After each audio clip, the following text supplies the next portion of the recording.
11:42, continuamos con más de Noticias Globovisión Internacionales. Gracias por seguir interactuando con nosotros a través de @internacionales_GB. Hemos estado abordando la tensión que se vive recientemente en la península coreana y por eso le vamos a dar la bienvenida de inmediato a Manuel Camilo González, quien es consultor político, nos acompaña desde Bogotá. Manuel, muchísimas gracias por acompañarnos hoy.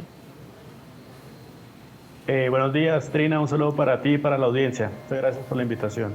Manuel, ¿cuál es la verdadera capacidad que tiene a nivel militar Corea del Norte? Hemos visto cómo recientemente consagró en su constitución el estatus de potencia militar. También se ha hablado de ejercicios con misiles balísticos intercontinentales que han sido considerados como avanzados, pero realmente, ¿cuál es la capacidad de Corea del Norte? Ciertamente, Corea del Norte posee un arsenal nuclear que rivaliza no solamente con los Estados Unidos, sino que incluso con sus vecinos, como lo son China y Rusia. Sin embargo, hay que decir que en el caso de que esto supondría una guerra abierta entre Corea del Norte y obviamente Corea del Sur, pues efectivamente los efectivos militares en el campo no son de la mejor capacidad para afrontar una guerra abierta. Por eso es que Corea del Norte, debido a su, digamos, probada debilidad en términos militares, asume que su gran fortaleza es la disuasión, y esa disuasión lo hace a través de las armas nucleares.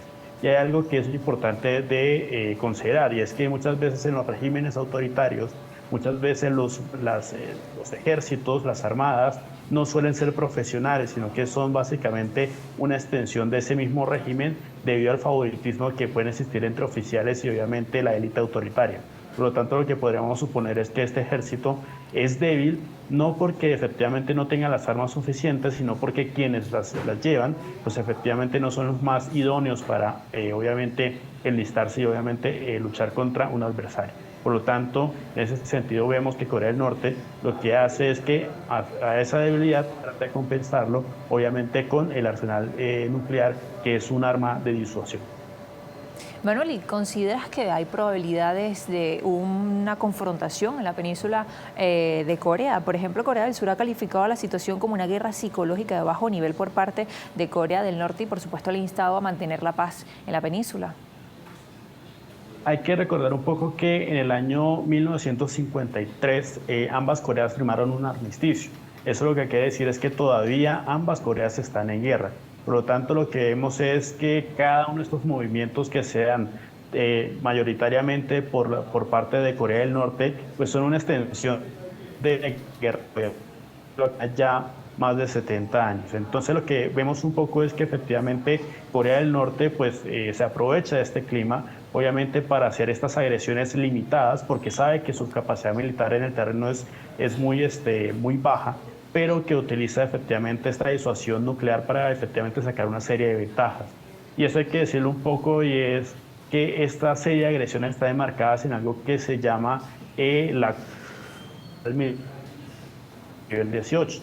Y es que efectivamente ambas Coreas de alguna forma acordaron cartas de desesperada de la vigilancia entre ambas Coreas. Sin embargo, lo que vemos es que Corea del Norte, con el lanzamiento de un satélite espía, pues básicamente viola este acuerdo, y en respuesta lo que hace Corea del Sur es suspender parcialmente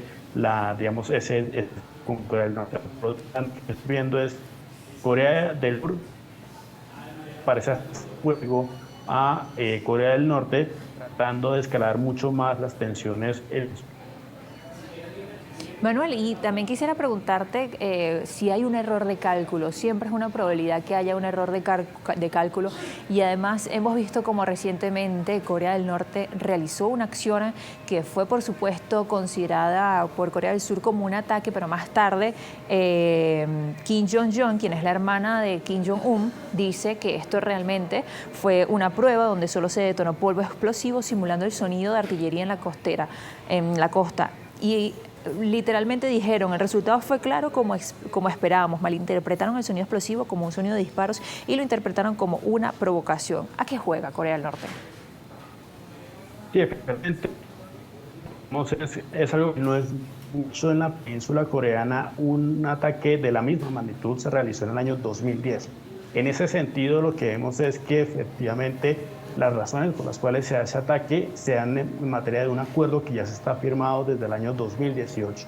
Entonces lo que vemos un poco es que efectivamente hay una serie de variables que se pueden considerar en este nuevo escenario. Primero, que efectivamente Corea del Norte está buscando una posible excusa para romper ese acuerdo.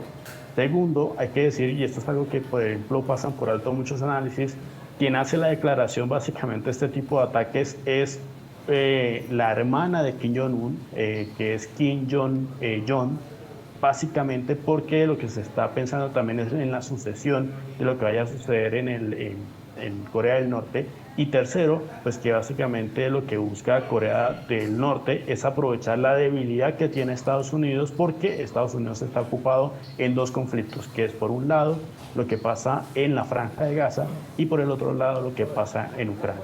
Entonces, efectivamente existe una posibilidad mínima de una confrontación abierta, que siempre está ahí latente, pero que efectivamente a lo largo de estos 70 años, estas agresiones que son muy mínimas, controladas, que incluso han tenido una serie de muertos, pues no han causado que efectivamente ambas Coreas revivan obviamente el conflicto del año 53.